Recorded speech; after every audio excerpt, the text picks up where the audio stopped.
Construction exchanges are a way to put vacant or underused land to work as a year-round investment property because they allow the 1031 client to build, add to, or majorly renovate a leasable structure with their proceeds. An exchange client does not necessarily need to be a builder to use a construction exchange. The client may have knowledge of construction principles to run the project themselves, or they can hire the services of a general contractor or builder instead. A construction exchange is not without risk.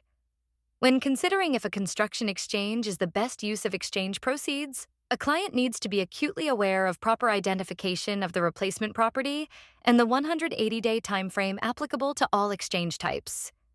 When identifying property as a construction replacement, the 45-day identification deadline still applies. The key difference from a standard exchange is that the client not only identifies the parcel of land by street address or legal description, they must also describe the type of structural improvement that will be built on the parcel. This description of the structure is best shown with architectural drawings and/or the builder's contract, but in many cases, a summary description including materials to be used, square footage, number of floors or rooms is accepted. To be fully deferred on the capital gains tax, the improvement should be complete by day 180 of the exchange. In cases when construction is not complete for whatever reason, partial deferral is based on how much of the exchange proceeds were used and how much of the structure was built. Cash left over at day 180 is taxable boot and will be returned to the client.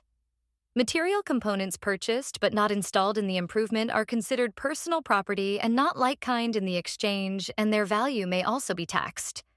How does Strategic Exchange Solutions perform as intermediary in a construction exchange?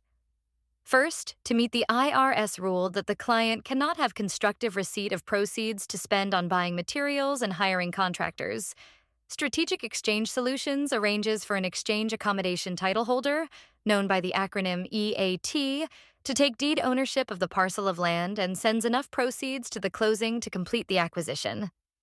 From there, the EAT hires the client as the construction manager and signs the final agreements with the general contractor or builder to commence construction.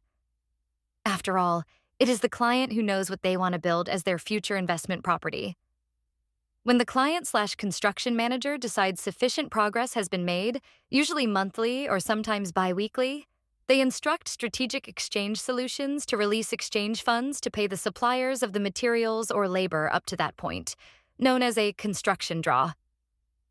The construction draw process is repeated until the conclusion of the exchange, which is either A, when all exchange proceeds are spent, or B, day 180. At this conclusion, Strategic Exchange Solutions instructs the EAT to deed the improved property to the client and, if necessary, pays out any excess proceeds for the client to finish the construction. If considering a 1031 exchange and at the same time wondering why nothing has ever been done with that vacant lot you frequently pass by, perhaps it is just waiting for you to do a construction exchange with Strategic Exchange Solutions.